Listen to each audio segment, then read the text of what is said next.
Hello and welcome to Global News Today, bringing you exclusive interviews with leading experts every weekday here on Arabiya English. I'm Tom Burges Watson. Coming up today, our focus is once again on Ukraine, following on from that meeting in Washington between President Zelenskyy and President Trump, which was also attended by a host of European leaders. Well, the US president has made it clear there'll be no American boots on the ground in Ukraine as part of any future security guarantee. Well, President Zelenskyy has called the talks significant. Switzerland says it's ready to host any peace talks between Russia and Ukraine. So what now for the dialogue? And what might any security guarantees for Ukraine actually look like?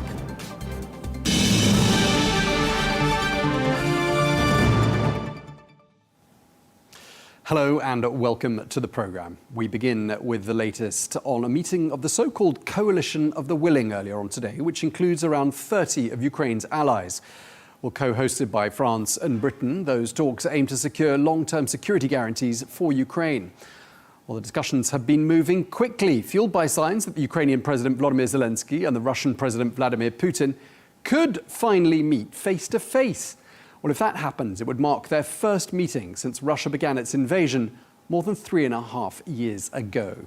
Meanwhile, the Russian Foreign Minister Sergei Lavrov says that the Kremlin has invited the US President Donald Trump to a visit to Russia for a possible follow-up to last week's summit in Alaska.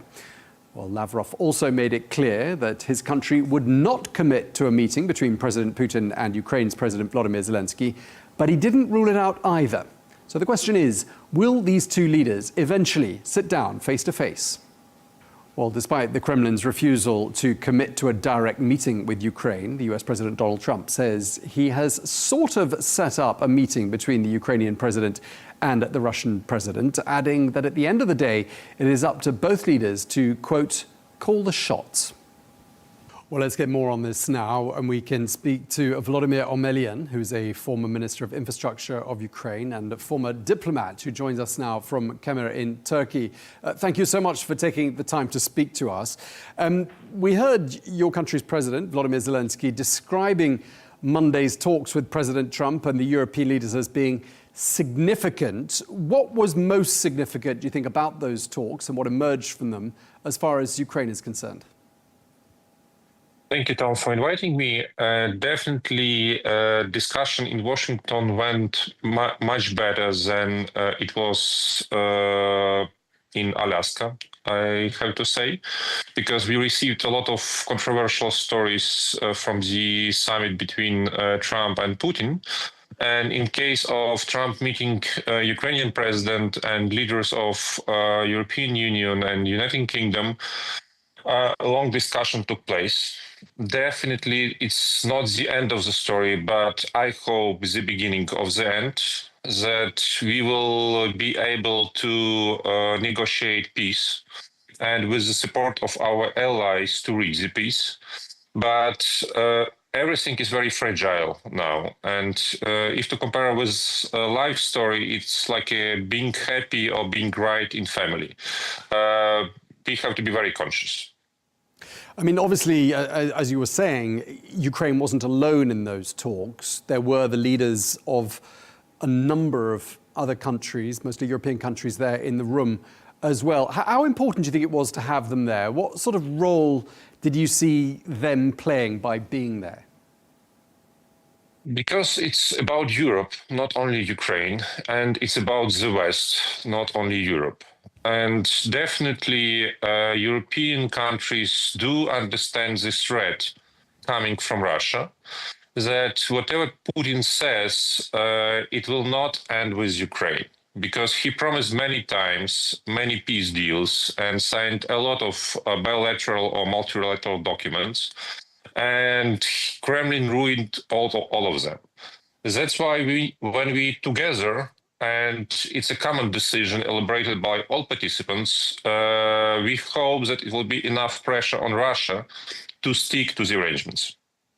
Okay, and one of the things that since the Alaska meeting on Friday is that there's no longer any discussion about a ceasefire. Why do you think the idea of a ceasefire was put to one side, and President Trump now seems to think it's better to go from where we are now directly to a peace deal? What's the thinking? I believe that we will get more about what happened really in Alaska very soon. President Trump was badly criticized for convening meeting with Putin, but I wouldn't join those voices criticizing him because I do remember great talking between Obama and Putin when Kremlin already invaded Georgia and Ukraine. I do remember many other US presidents wanted to look into the eyes of Yeltsin or Putin and try to find some wisdom there. So it's not the kind of only unique role of ongoing president of the United States, but definitely the language Trump's administration chooses right now, it's much better for Ukraine. And we were all confused by pictures received from Alaska, by some statements from there. And after discussion in Washington, we still believe that we are all allies and we do understand that Russia shall be stopped and this war shall be over. Okay, I mean, lots of focus in those talks about security guarantees for Ukraine. What's your understanding of what these guarantees might involve at this stage? You know, it's a very theoretical question because we all do not know how Article 5 of NATO really works if real danger comes to the border of NATO member states. But we all understand, and I myself do remember times when I served my country as the officer in Ukrainian army since 2022 until 2024. And it was obvious for us that without army, just to rely on some documents or MOUs signed with your allies, it's helpless. Your army shall be ready to fight back, and your army shall be supplied and well equipped at very well advanced technological level to stop any invasion. So I would say that the most critical issue for us to have modern army, which is now, to keep the shape, and also to be in very close defense alliance with our partners. I mean, throughout the course of today, more details have been coming out as to what a security guarantee might look like. We know what it wouldn't be, because President Trump has said there won't be any US boots on the ground. It could involve some US air power. We're also being teased with the idea that there could be European troops on the ground in Ukraine, but not NATO troops. I mean, I know the information's been sort of drip-fed to us over the course of the last few hours, but what's your sort of overall, what's the picture you're building up of what the security guarantees could potentially involve or not involve? If we consider option A, that Putin agrees to negotiations with President Zelenskyy and we have kind of ceasefire or peace agreement reached together with the United States, definitely in the course of these arrangements, we would need EU forces in Ukraine, permanently stationed. In eastern part of Ukraine especially.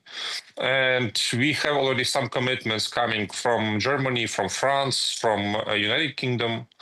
It would be a kind of great wall constructed by Ukrainians, but also secured by our allies to stop any further wars and any further interventions. But we still have option B. If Putin refuses and says, no, I want to go on and I want to fight, then it will be a totally different story of all those existing views on the picture and helicopter views. And I think that in 1941 or 1940, nobody thought any American boot will be in Europe to protect from Nazism, but then they had to come. Okay, so you're saying we can't necessarily completely rule out any scenario.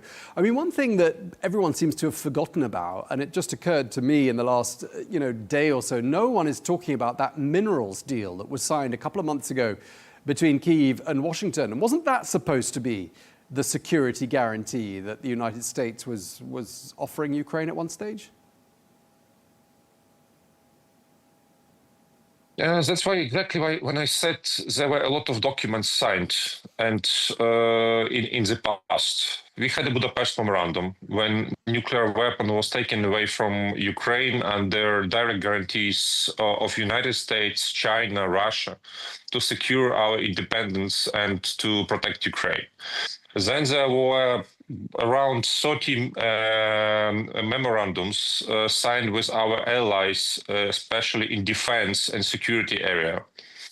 Right now, that it looks like that they have to be replaced with some other type of document. But for me, as a former minister and former soldier, it's very important to know that those documents will work on day X.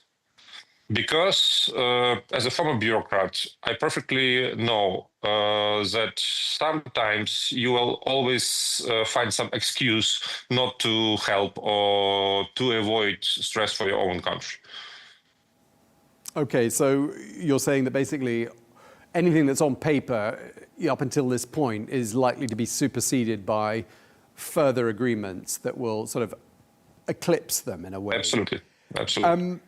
Do you think people in Ukraine, how do you think people in Ukraine have been digesting, what has been perhaps the most important 3 or 4 days of the last 2 years as far as reaching a solution to this war is concerned? How are they coping with this information and also the idea that it's looking increasingly inevitable that Ukraine is going to have to give up some territory? How's that going down?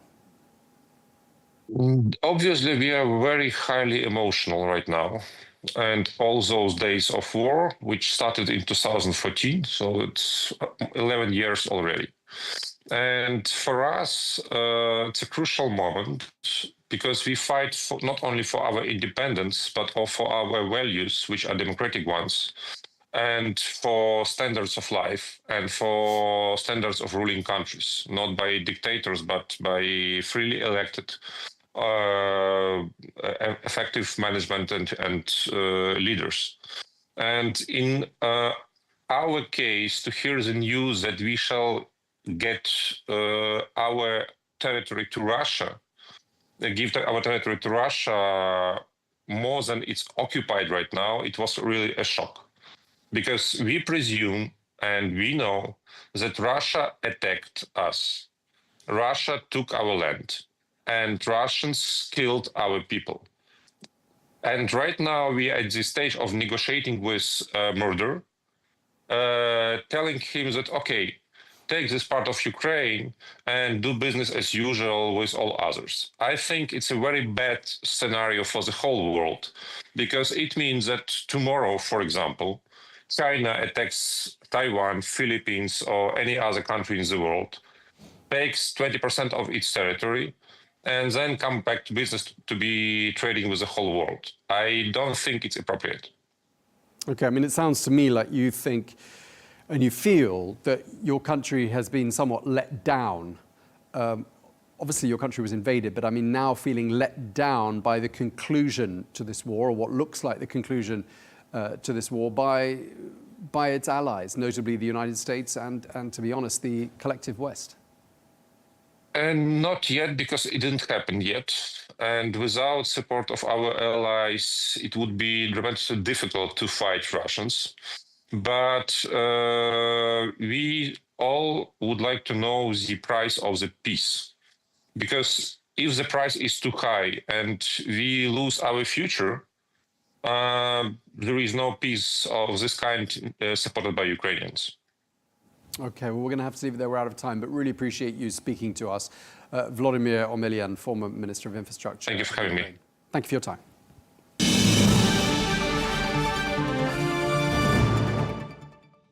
Well, for more analysis, I can speak now to Boris Volodarsky, former captain in Russia's Special Forces, the GRU Spetsnaz, and fellow of the Royal Historical Society in London. Thank you very much indeed for taking the time to speak to us. Always a pleasure having you on the programme. First of all, what did you make of the talks in Washington and indeed the talks in Alaska on Friday? Concerning talks in Alaska on Friday, I think that was an absolutely obvious victory of President Putin, of President Trump, and he was winning on every count. Concerning yesterday's talks in the White House, I believe there are many things that we should talk about, actually, but I'm not as optimistic as the world media concerning those talks yesterday. Why not? What's worrying you? Well, actually, there was the meeting produced more theater than substance, in my view. It reassured allies and calmed tensions, but offered no any binding guarantees, no arms deliveries, no any movement towards ceasefire, absolutely nothing in practical terms, in material terms. Do you think this has all been a bit hasty, perhaps? Do you think, there hasn't been a clear enough or a coherent enough strategy and a collective strategy at that on the part of Washington and Ukraine's other allies? There was probably clear strategy on behalf of President Trump, who was fully on the side of Vladimir Putin. And in this way, he immediately dropped his first idea of the ceasefire, and he said that peace is, in his opinion, possible without any ceasefire in direct negotiations.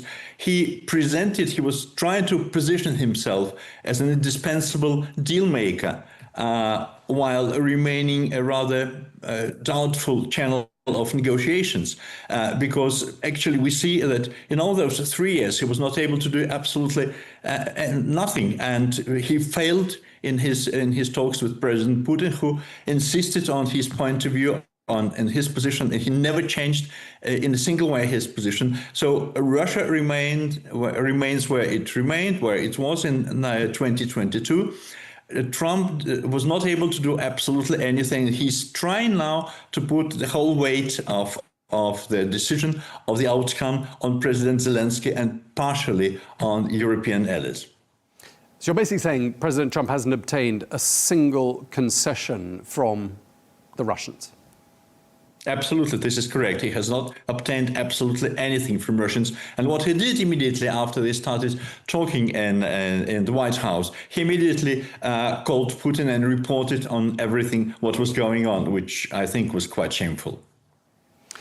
And why is it being perceived and framed as such, and you were sort of alluding to this as well, that skipping the ceasefire phase and focusing on the end peace deal is more advantageous to President Putin than it is to the Ukrainians? Could you just talk us through the logic of that? This is very simple, because you can continue negotiating about peace as long as you want, while not stopping killing people, not stopping attacking Ukraine and harming, having your armies attacking Ukrainian cities. So you can continue in these tactics forever, not stopping it. Okay, and we did have over here President Trump saying that Russia faces what he called a rough situation if Russia doesn't cooperate with the peace deal. I mean, that sounds like a threat. I don't know what a rough situation might involve. I mean, does it sound like a threat to you? And if so, how does President Putin respond to threats? That doesn't sound as anything, because Trump tried, or actually he did not try, the world media commentators tried to interpret his words as a threat, as trying to make pressure on President Putin, on Russia, and all that sort of things, while in reality it always ends with absolutely nothing. So Russia will not be facing anything, because Trump does not have any instrument to pressure on Russia. And President Putin absolutely clearly understands that he can continue doing what he wants and nobody is going to stop him. And this we observed already when there were discussions, when Europe put forward the ultimatum to President Putin that he must immediately stop firing, stop attacking Ukraine, and immediately introduce ceasefire, as Ukraine agreed to the American proposal. What happened? Putin ignored that completely, and absolutely nothing happened, and Europe was facing blank. I don't know if you're following the Russian media much, but how's all this being covered? What are the commentators saying? Is the line, as far as the newspapers, the editorials, the TV channels is concerned, is the line that President Putin is negotiating in a masterful way and coming out on top here? I'm following the Russian media very closely, and I've been actually the only thing what I've been doing, I was switching between the Western media and Russian media in the past 24 hours, listening to what everybody was saying. And one of the important things that Putin's assistant Ushakov said, that there's no talk about any possible meeting, any trilateral meeting between Putin, President Trump, and President Zelensky. That's not even discussed. What he said and what the Russian media is saying, that probably negotiations should raise to a little bit higher level, and more important delegations should meet to discuss the situation and all that sort of things. He completely denied any rumors that there were discussions about a possibility of meeting between President Zelensky and Putin. Okay, so you think all of this discussion of a bilateral meeting being held between President Zelensky and President Putin, which may or may not happen in Switzerland, Turkey, the Middle East, the talk of a trilateral meeting, as you were saying there, do you think all of that is a bit premature? I mean, is this sort of wishful thinking, do you think? I think it's completely wishful thinking. It's not premature, it's fantasy. There's no possibility that Putin will meet President Zelensky or discuss anything with him. He already stated several times that he considers President Zelensky a legitimate president, and that's not the party he is going to make any discussions. And he's insisting on changing leadership in Ukraine. It is absolutely clear there's not going to be any meeting between Putin and Zelensky, no any trilateral diplomacy. It's absolutely clear.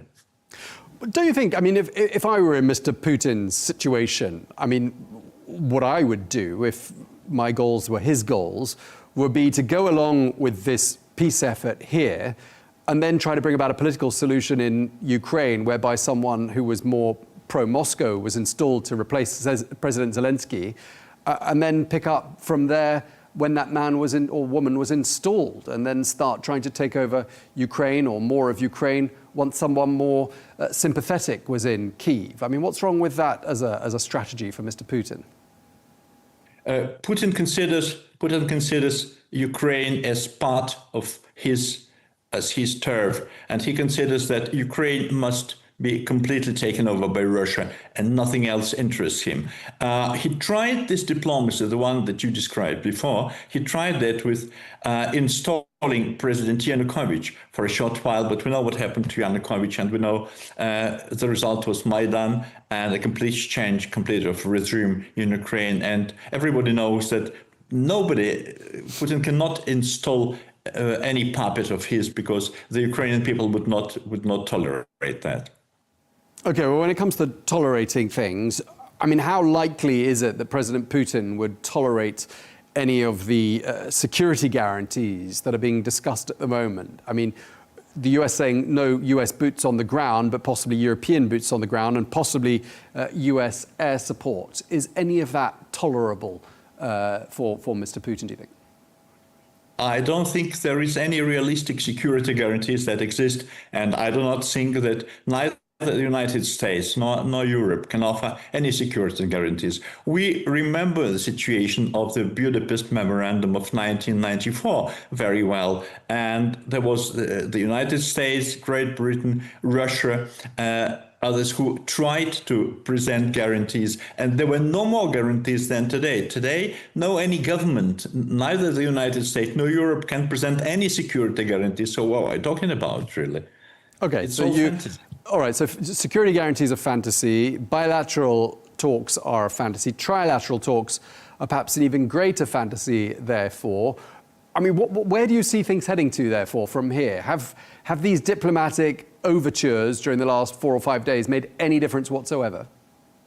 No, nothing at all, and nothing's going to change. Actually, this is the problem, and this is quite a big problem. I think that every effort and every movement that has been produced so far on the American part, on the European, it's only theater, and we see any material change. Nothing really is being offered. We are talking about arms package, for example, and no realistic arms package. There's no realistic arms package is coming. We talk about trilateral diplomacy, but Putin's participation is highly implausible, and nothing's going to happen. We talk about European unity, but yes, I mean, optically that looks all right.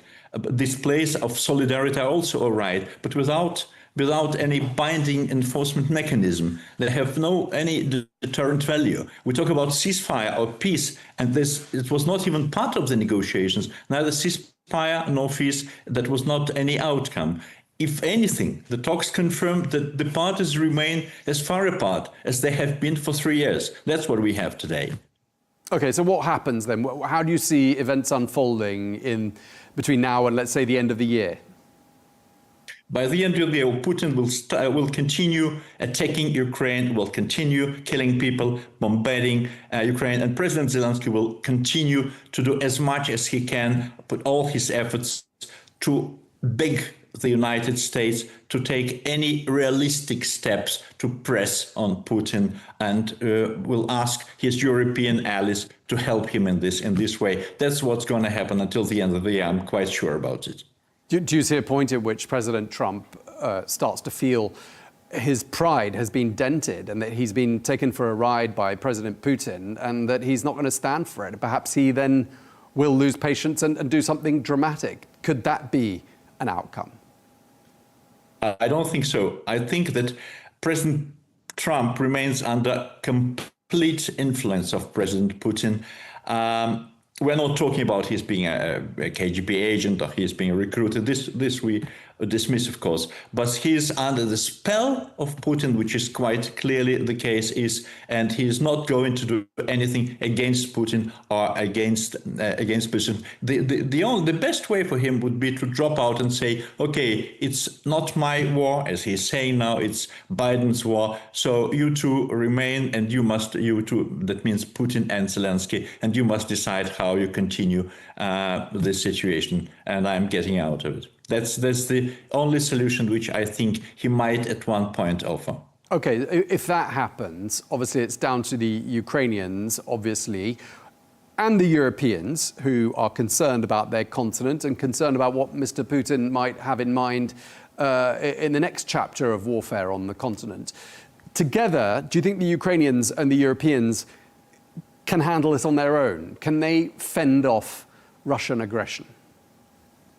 That will be very difficult because the European Union is not financially prepared to have as big a burden as the United States had during all those 3 years, especially under President Biden. We were talking about billions and billions of dollars, and the European Union would probably not be able to put up that much money, even trying to buy arms from America or trying to make any sort of diplomatic pressure on Russia. So they're going to face, to my mind, they're going to face a very difficult situation. Okay, well, we really appreciate you taking the time to speak to us. Thank you for your analysis. Boris Volodarsky, always a pleasure talking to you.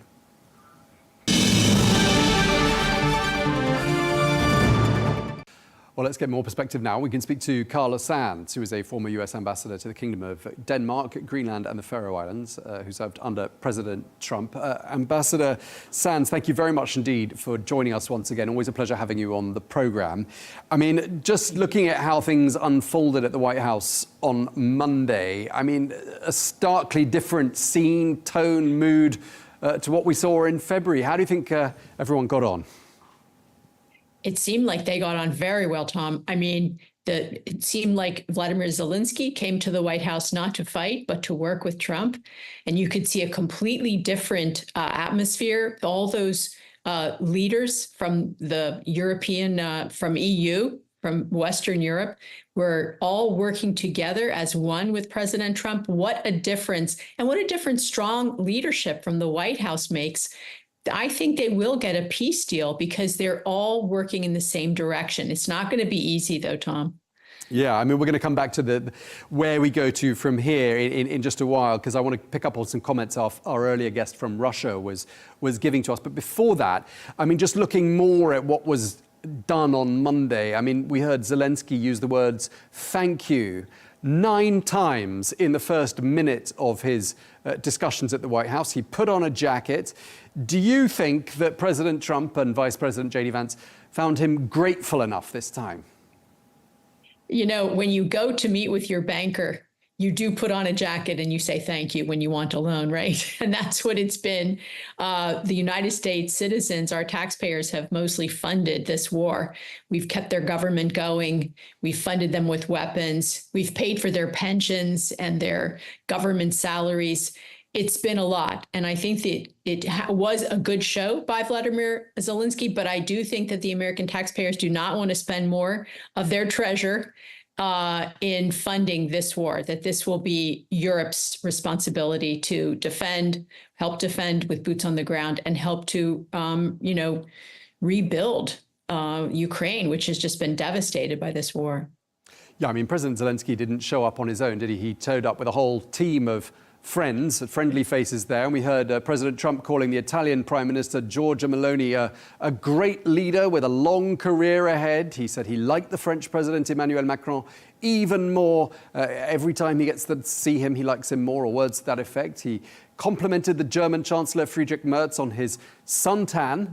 The NATO Secretary General Mark Rutte addressed President Trump as Dear Donald and said the president was amazing.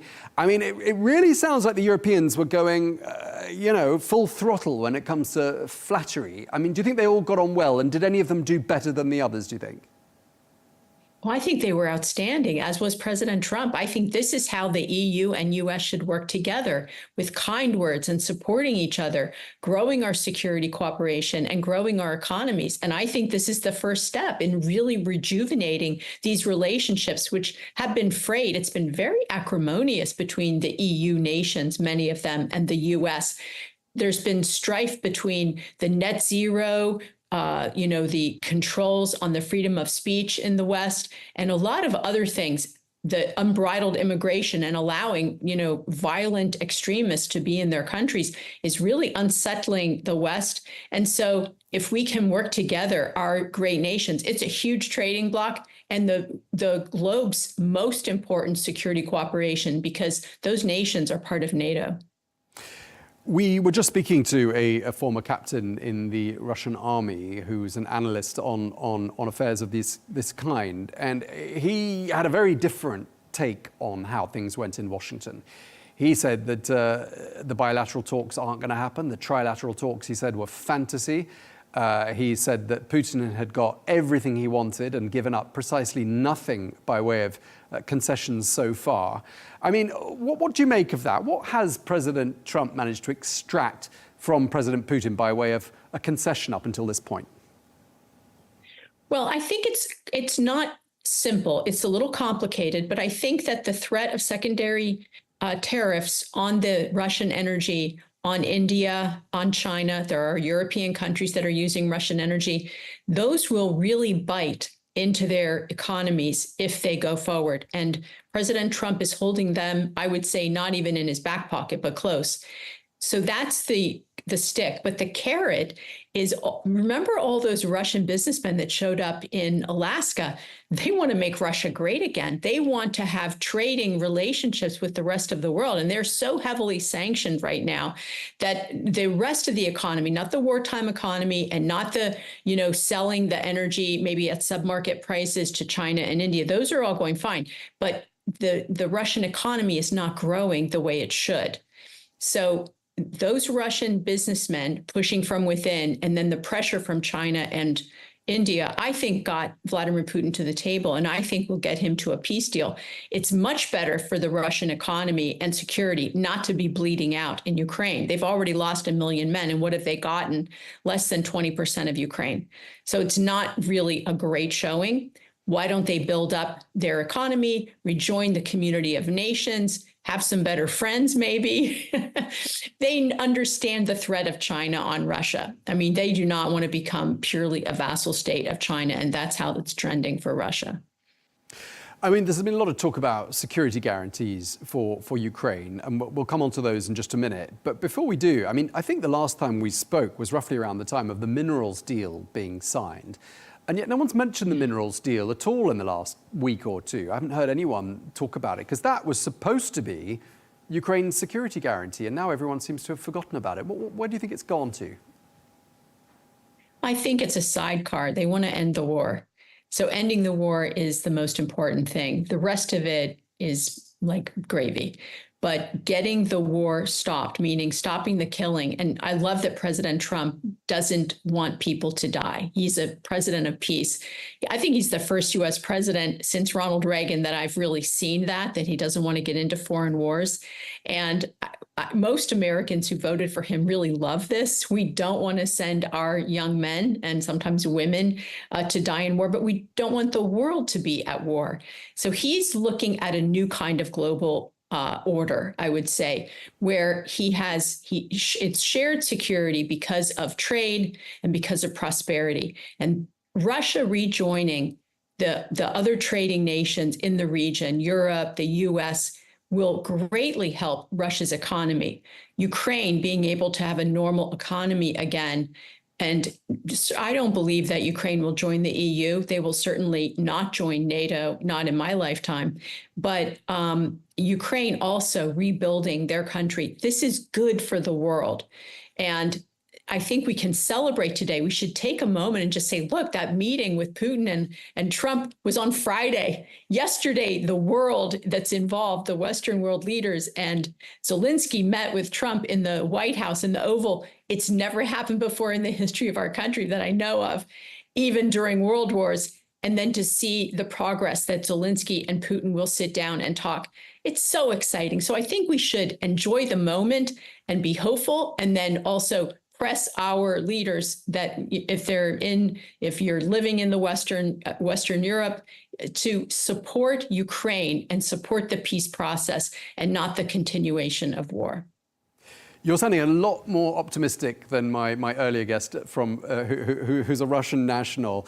But just coming back to, I mean, yes, indeed, I think a lot of people really appreciate the fact that President Trump is saying he just wants the killing to stop.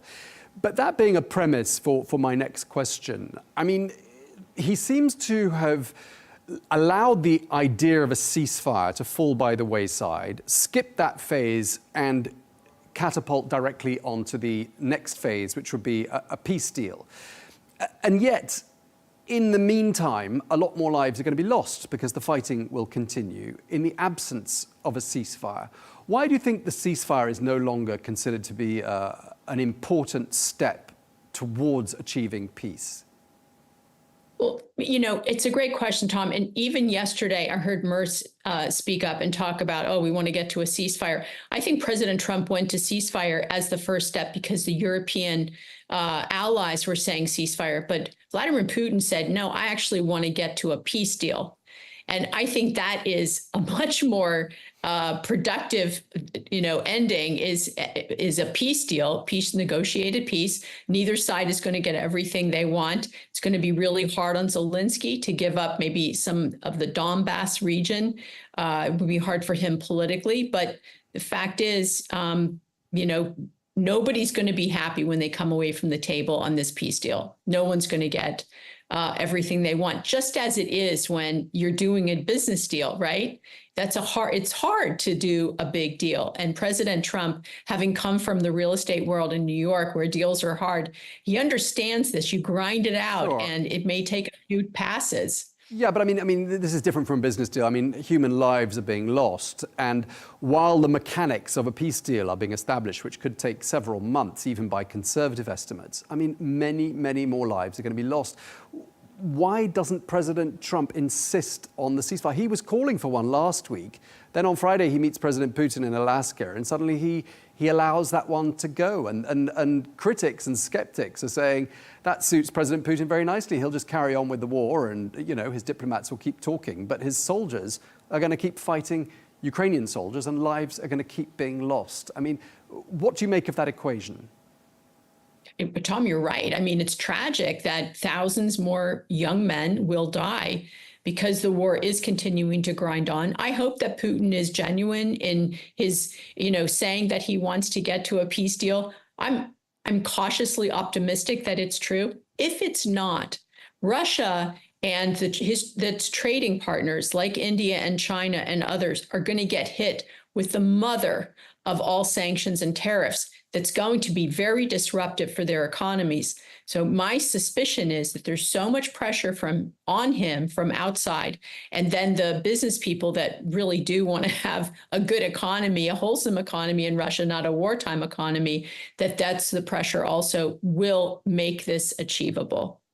Supposing my earlier guest, the highly pessimistic guest we had from Russia, is right, and that President Putin is playing President Trump along, playing for time, how does President Trump react to that? I mean, you know how President Trump thinks. How's he likely to respond to a scenario in which he realizes the coin drops? My guest was right. He's been taken for a ride. How does he respond to a situation like that? Well, first of all, we're going to know within a few weeks, because they're proposing that within 2 weeks, this Zelenskyy-Putin meeting happens, and that's the bilat. And then there's supposed to be a trilat with Trump. And it could be that those are both on the same day. I'm not sure about that. But how President Trump will play this is exactly in real time the outcome. If Putin is sincere, things are going to go well for everyone involved. If Putin is not sincere, like I said, it's going to be tariffs and sanctions that are going to be devastating to the trading partners of Russia and Russia itself. And there are many more sanctions that can be done. It's been, I would say, kind of gentle so far as how far they could go. And so Putin showed up in Alaska. That was a huge victory. No world leader had met with Putin to try to end this war since it began back in early 2022. That alone is a phenomenal success, huge. And let's just be positive about the next steps, because then the other side came within days. Within 3 days, the other side was sitting down. The momentum is with the side of peace. So let's see what happens. Yeah, I mean, I just guess this is my last question. I mean, I was really getting at the point that, beyond sanctions, could we see President Trump in a situation where he really loses his patience, presses a military button? Because we've been talking about security guarantees today. We've been hearing a lot about what they might mean. President Trump touting the idea of air support, but no boots on the ground. So he's obviously got some military ideas in his mind as to how the United States could be involved later on down the line. I mean, do you see President Trump potentially saying, right, the gloves are off, we're coming in a major way and getting militarily involved? Yeah, Tom, President Trump, I think, is trying to stop World War III. And if there was a military attack by the United States, I hate to even say those words, on Russia, I think that because we're both the two largest nuclear nations in the world, there is a mutual destruction involved. And so President Trump is working to stop World War III, not start World War III. That is the goal. Okay, and just to conclude, Ambassador Sands, are we closer to peace today, Tuesday, than we were a week ago? 100%. And I think we can all be very, very grateful for President Trump's strong peace through strength leadership. We would not be where we are today without him and his very strong diplomacy. And so as he has stopped just half a dozen wars, including the most recent one between Armenia and Azerbaijan, we're looking at a different world, and he's looking at the world and saying, how can we end killing? How can we have peace and prosperity throughout the world? It's phenomenal to have a strong leader in the White House that says these things. And let's see, there are so many more things that are good that can come from this kind of mindset. So I hope that the world leaders around the world, including in Western Europe, continue to work with President Trump to grow their economies, to grow our security cooperation, and to have a safer, better world for every citizen. Ambassador Carla Sands, thank you very much indeed for your time today. You're welcome. Thanks.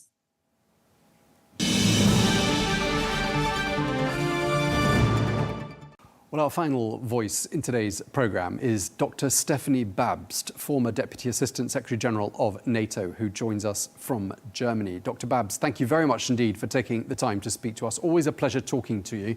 I'd like to ask you what I asked our guest just a moment ago, Ambassador Carla Sands of the United States. Are we closer now to a state of peace between Russia and Ukraine than we were, say, a week ago? Well, for sure, there is a lot of strategic messaging ongoing, a lot of posturing, a lot of talk about the likelihood that we enter a phase towards peace. But if I look at the grand picture, the bigger picture, I am not really convinced that we have made very decisive steps. President Putin is still on the warpath. He still believes in victory. He continues to send missiles and drones to Ukraine. He continues to send his own soldiers into the trenches. And there are absolutely no indications that he is going to reconsider his course of action. And then there is President Trump, who is still very eager to initiate a broader reset with Moscow. That is still his strategic objective, I think, especially to look for economic cooperation, strategic assets, resources in Ukraine. So, yeah, I mean, despite all his waffling about peace, I can't really see that he is prepared to really confront Russia. By contrast, I mean, we've seen last week that he actually has instilled sides with President Putin on a number of issues. And the Europeans, on their part, well, I mean, they are where they have been some 3.5 years ago. They can possibly think of doing one thing without President Trump, without the United States. They're still not prepared to really go on their own. And we've seen the lineup of European leaders in the headmaster's office yesterday. So I must admit, no, I'm not really convinced that we are really an inch closer to peace. Okay, you've made a lot of important points there, Dr. Babst. I mean, but let me just challenge you on the notion that isn't it better that President Trump and President Putin have some sort of dialogue, that they are meeting, that some misunderstandings can be discussed or averted? And just to pick up on Ambassador Sands a minute ago, I mean, she talked about very strong diplomacy by Donald Trump, peace through strength, and preventing World War III from breaking out. Isn't there some merit to the dialogue argument as opposed to the no contact argument that perhaps other people would think would be a better course of action? I think the key strategic issue that we all struggle with, including President Trump, including our European leaders, is how do you go about a ruthless aggressor, somebody who blackmails you with nuclear weapons, somebody who is really adamant to terrorize people in another country, somebody who is really adamant to change the security balance of power. How do you go about him? And I must admit, I have lost any hope. I mean, that both on the United States side nor on the European side, there is any resolve, any stamina to really push back, I mean, to contain, to hold President Putin accountable, to help Ukraine win against the Russian troops. So we have left, unfortunately, this behind because there is, as I said, there is no political will. So now there is talk about, how can we accommodate President Putin? How can we, facilitate dialogue? Of course, it's important that Ukrainians talk to their Russian counterparts when it comes to exchanging prisoners as such. But the broader strategic issue, which is still unanswered and unresolved, in my humble view, can only be answered by pushing Russia back. But again, there is no political will for that. I mean, you were making a point in your first answer about the Europeans who show up in the headmaster's office and falling into line and flattering the president and everything else. I mean, you also said something along the lines of them not going it alone. What did you mean by that? Do you think perhaps the United States should be, left out of this, and the Europeans and the Ukrainians should get together and say, right, this is our problem, we're going to tackle it together? Because, I mean, frankly, the Americans might welcome that kind of an outcome. Well, at the end of the day, it's our problem. It's a European issue. It is President Putin waging war, hybrid war, against us, against my country, against other European countries. It's primarily our problem, and that's why I think we've had in the past 3.5 years ample time to really help Ukraine win and push back. We didn't do so. We were too cautious and too cowardish, and there was not really a sense of that you can actually confront Russia robustly. So I have been arguing, and I continue doing so, that we Europeans, including obviously some other like-minded democracies, we are not completely powerless. I mean, we are the largest or the third largest economic bloc. I mean, we have 450 million people. We have 2 nuclear powers amongst our ranks. We have 1.9 million soldiers. Why do we make ourselves so small? We keep on, talking about resuming more responsibility for our own defense. But when it comes to the crux, when it comes really to making decisive moves, we all hide. I mean, our leaders, not we collectively, but our leaders hide behind the United States.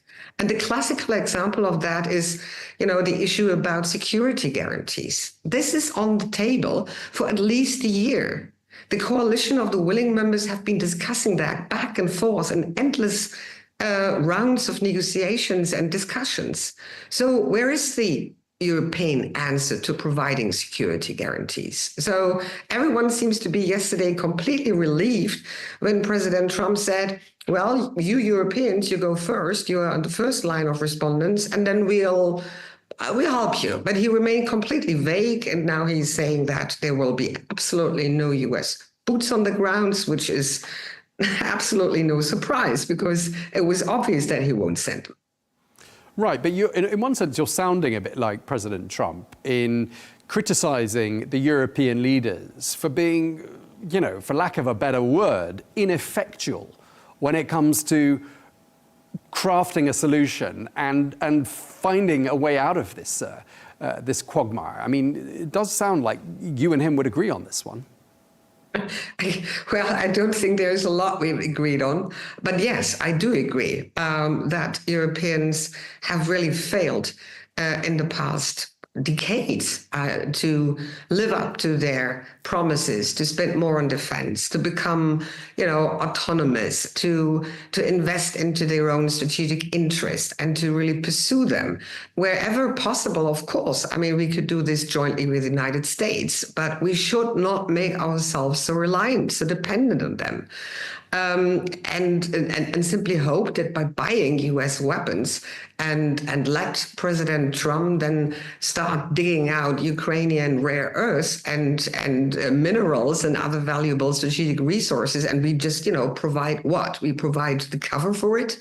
Is this the plan? I'm just putting this a bit provocatively, but I think this is not a strategy. We would need to be clear about what is it that we want to do with Russia. And if the answer is everybody is happy to kind of like coexist with this regime, and everybody is happy to kind of like look for potential future economic opportunities, the first voices of that are already pretty vocal in my country. I mean, then I can only say, okay, then that's your call. But I don't find this in any way convincing. Okay. I mean, just the presence of those European leaders at the White House yesterday, I mean, how valuable was it? And just to defend one of the leaders, your leader, in fact, the German Chancellor Friedrich Merz, he did push back a bit on the issue of the ceasefire, because he seemed to remind President Trump that this is an important step towards peace and not to overlook it. So there was a bit of pushback from him, but overall, how valuable was it that they all showed up to keep President Zelenskyy company? From a psychological and again strategic messaging point of view, I thought it was very good that the Europeans accompanied President Zelenskyy to this meeting, because we all recall how the first meeting evolved, and that wasn't really very nice for President Zelenskyy and not very helpful. So, yeah, I mean, the orchestration of here we are, a bunch of Europeans lined up in front of President Trump, happy that they were able to make points. By the way, points like the ceasefire, who has been or have been out there on the tables of discussions for months. Okay, yeah, if you think this is a wonderful deliverable, and obviously President Trump seemed to be kind of like open to it, but how reliable is that? How much can we trust that it really sank into him? And how much is it that we can really trust his overall course of action? And I have my strongest doubts, as I've had them ever since he called President Putin in February 16th. So you think in an ideal world, President Trump wouldn't have picked up the telephone in February. He wouldn't have met President Putin, rather, in Alaska either. You think President Trump is misguided in engaging? Is that roughly what you're saying?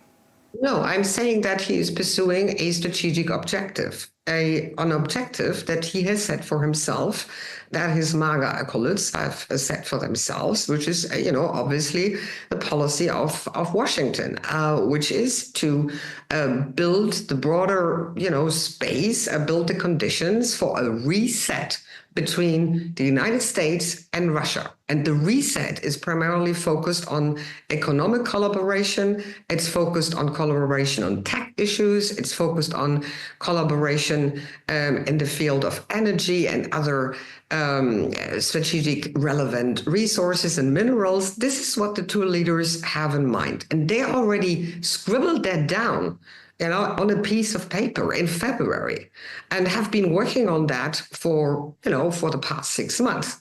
So I think that drives President Putin, and not so much his love, as he put it, for people both in Ukraine and in Russia or elsewhere. I just want to challenge one of the commonly held opinions, which is that President Putin, after Ukraine, if he sees Ukraine wasn't so difficult after all, will then turn his attention to other European countries and think of further territorial expansion. But that argument, which we hear quite a lot, it's quite a simplistic argument, because it's been getting on 3 years that Russia invaded Ukraine, and it hasn't been easy. He's managed in 3 years to occupy, we think, 20% of Ukraine. Hundreds of thousands of lives have been lost on both sides. We don't know the exact number, but it hasn't been that easy. Don't you think an exercise like this, if nothing else, has shown President Putin, don't try this again? What do you make of that? Well, I've been working on Russia issues for the past 25 years, so I've been following President Putin's course of action quite closely. And I think he is really an opportunist, in the sense that he'll always looks for opportunities, and he looks for opportunities to advance his own strategic goals and objectives. So if he finds the other side being too weak, if he finds holes, if he finds opportunities, he is the first one who tries to take advantage of these, weaknesses and vulnerabilities.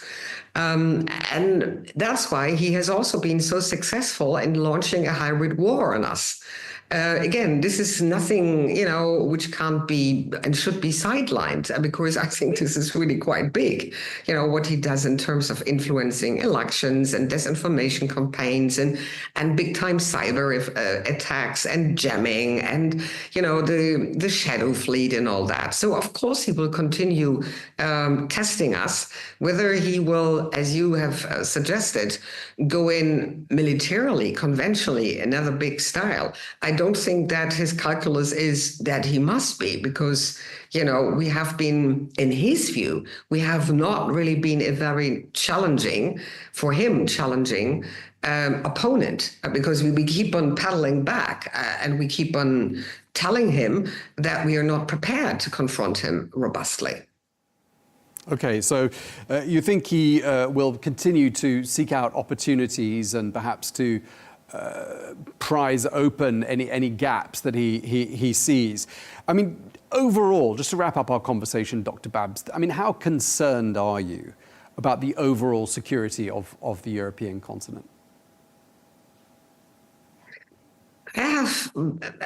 Clearly, my first and foremost focus is Ukraine, because I think the Ukrainians have really suffered unproportionally, big time, and I fear they will continue to suffer quite a bit.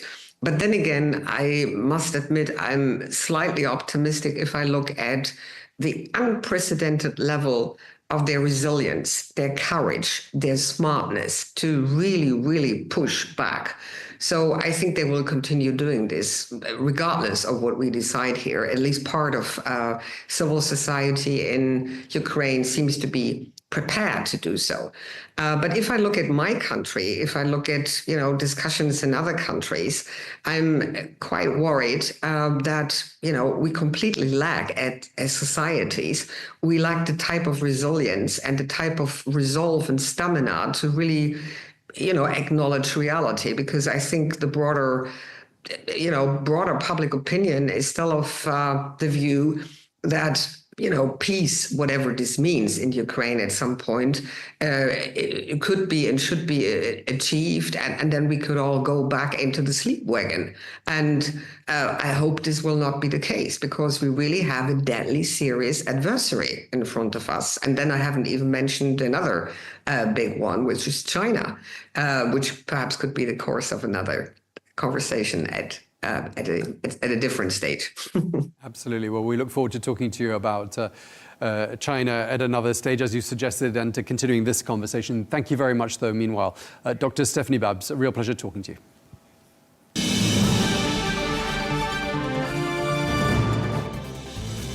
Well, that is it for this edition of Global News today. Lots of opinions there on diplomacy and where things go to from here with regards to the path to peace for Ukraine. Please do join us again tomorrow for more exclusive interviews. Until then, bye-bye.